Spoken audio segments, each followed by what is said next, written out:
J'appelle pour le premier duel Monsieur Kissens Obed.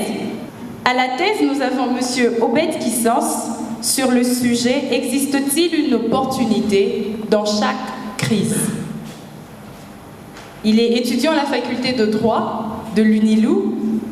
Il est passionné par le chant et son orateur préféré, on peut le deviner, c'est Marc Bonan. Monsieur Obed.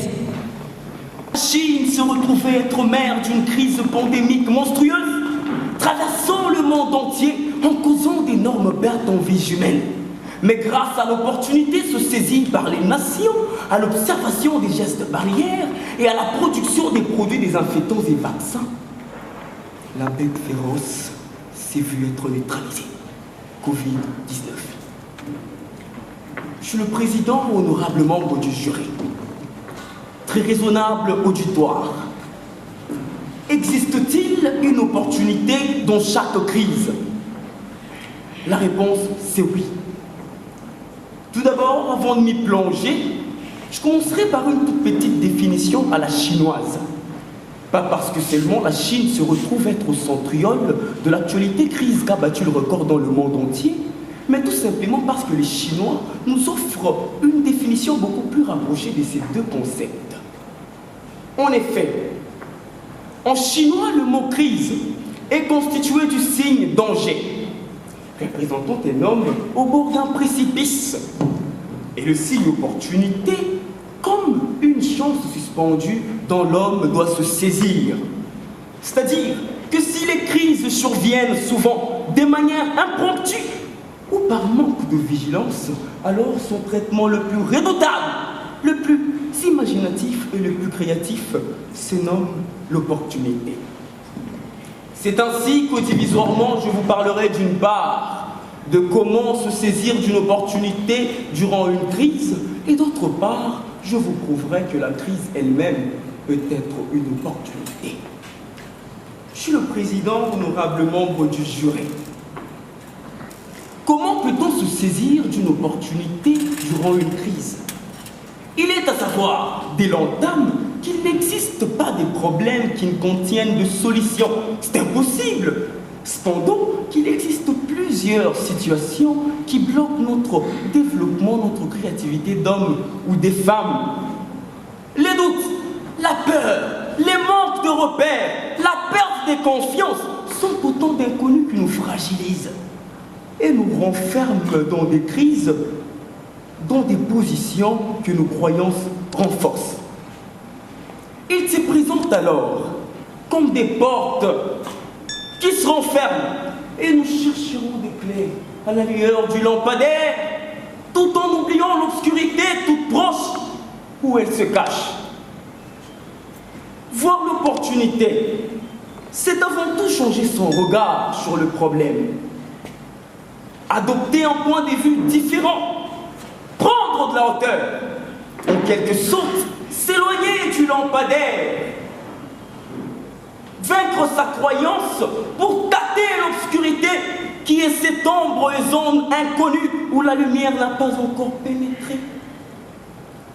En cette circonstance, seul le courage nous portera et nous mènera jusque vers le chemin et la porte de la réussite. En 1914, la Première Guerre mondiale déclenchera, mais prendra fin, enfin, par la création de l'ancienne Société des Nations, la coopération des États, une vraie opportunité. La Deuxième Guerre mondiale aussi déclenchera en 1945 par les troupes nazies, avec à la tête l'emblématique Adolf Hitler, mais prendra fin par sa mort, suite à un missile commandé par l'armée américaine qui lui amputa la jambe, lui envoya dans le coma jusqu'à sa mort. N'a-t-il pas dit Albert Einstein qu'au cœur de chaque difficulté se trouve une opportunité? Honorable membre du jury, je suis le président. Faut-il à présent prouver comment une crise peut être une opportunité? À ce sujet, seules les situations ayant frappé l'humanité auront plus de mots que moi.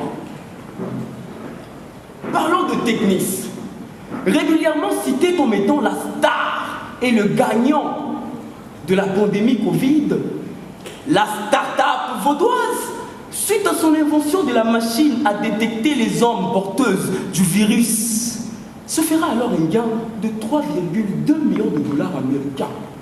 3,2 millions de dollars américains pendant la pandémie en 2020. Pendant ce même moment, nous assisterons à un développement accru en intelligence artificielle dans la médecine, le robot magnétique médical, la machine à soigner les hommes. Mon voisin d'à côté se paiera une moto suite à l'argent qu'il aurait amassé à la vente des cache-nez. Rigolo. Si cela est insuffisant, rentrons à la Deuxième Guerre mondiale. Qu'en est-il de l'invention du drone militaire, un avion de pilotage à distance, aujourd'hui commercé dans le monde entier et utilisé dans les médias pour la prise des images, clips, football, que sais-je encore. À ces sujets, votre honneur, beaucoup d'auteurs ont fait couler encre et salive, que je me donnerai peut-être le luxe d'en citer quelques-uns. Clayton dira que la crise est le catalyseur de l'innovation. Albert Camus, à son tour, viendra pour dire que la crise est l'opportunité d'une pensée sur l'essentiel. Pas que lui, Héraclitus aussi viendra pour vous dire que la crise est la mère de l'opportunité. Je finirai peut-être par Paul Hawken, qui viendra aussi pour nous dire que la crise est la matrice de l'innovation. Je ne me vois pas contredire ces auteurs. Honorable membre du jury, Monsieur le Président, de l'autre côté est mon contradicteur. Sa chevelure bien taillée, tout cru, très triste. Je pense qu'il est venu pleurer. Mais par ses recherches de dur labeur, tentera alors de vous faire croire qu'il n'existe d'opportunité durant une crise. Mais lui-même oubliera qu'il est le fruit d'une opportunité qu'a eu les docteurs en lui laissant la vie sauve lors de son accouchement.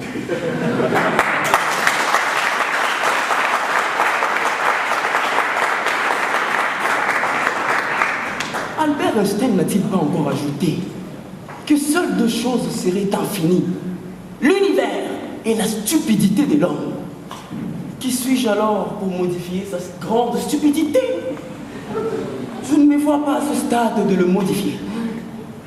Monsieur le Président, honorable membre du jury, je ne chuterai pas, mais je garde une prière à vous adresser. Ô vénéreux Dieu jury, vous qui brillez aux 1000 étoiles, vous qui vivez au pinacle de toute connaissance, accordez du temps à mon contradicteur afin qu'il déclame le discours de sa désuétude, le discours de son échec, le discours de son malheur.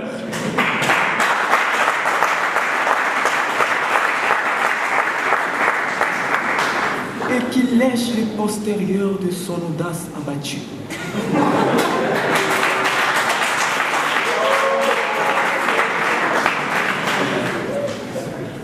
Ô très sagissime jury, je vous prie, s'il vous plaît, gardez un œil sur moi et ayez un regard favorable sur moi.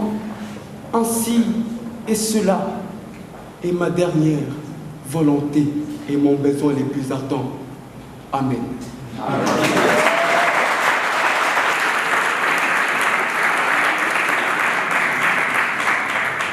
Car dans les méandres